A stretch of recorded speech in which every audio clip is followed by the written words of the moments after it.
राजस्थान की सियासत में कांग्रेस के राष्ट्रीय महासचिव सचिन पायलट और नागौर के सांसद हनुमान बेनीवाल को सियासी विरोधी माना जाता है। हालांकि सचिन पायलट ने हनुमान बेनीवाल को लेकर कभी भी कोई बयान नहीं दिया है, लेकिन हनुमान बेनीवाल ने सचिन पायलट को लेकर विवादित बयानबाजी करने में कोई कसर नहीं छोड़ी है। इस बीच सियासत को हैरान कर देने वाली एक तस्वीर सामने आई, जिसमें सचिन पायलट और हनुमान बेनीवाल दोनों एक दूसरे के बगल में बैठे हुए दिखाई दे रहे हैं।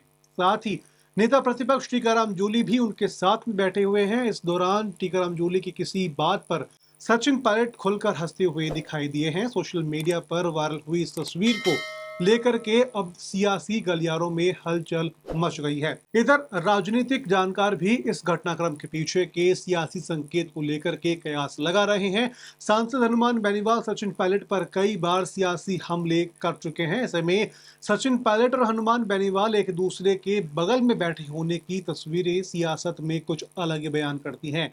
सियासी जानकार इसके पीछे कोई बड़ा सियासी संदेश मान रहे हैं। दरअसल यह तस्वीर जयपुर में कांग्रेस के युवा प्रदेशाध्यक्ष अभिमन्यु पूनिया के शादी समारोह में बताई जा रही है, जब रिसेप्शन समारोह में सचिन पायलट, हनुमान बेनीवाल और नेता प्रतिपक्ष टीकाराम जूली एक साथ मिलकर बैठे हुए दिखाई दिए। इस तस्वीर में दौसा के सांसद मुरलीलाल मीणा भी हैं। यह सभी एक साथ कुर्सियों पर बैठे हुए दिखाई दिए हैं।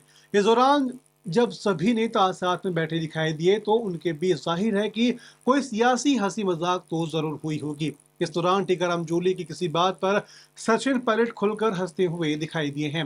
इस पर जूली ने भी पायलट के सामने हाथ जोड़ लिए। इस दौरान जूली और बेनीवाल के बीच में वार्तालाप चल रही थी और पायलट दोनों के बीच में बैठे हुए थे।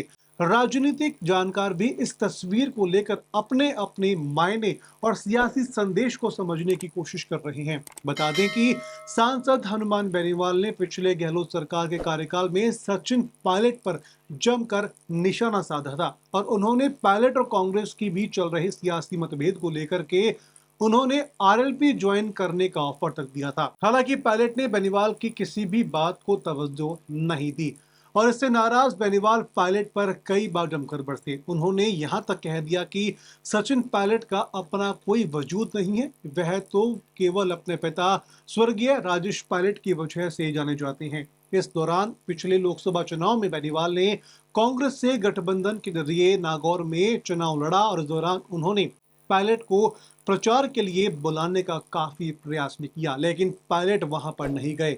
उस समय सियासी चर्चाएं रही कि उनके खिलाफ बेनीवाल की बयानबाजी के चलते पायलट उनकी चुनावी सभाओं से दूर रही।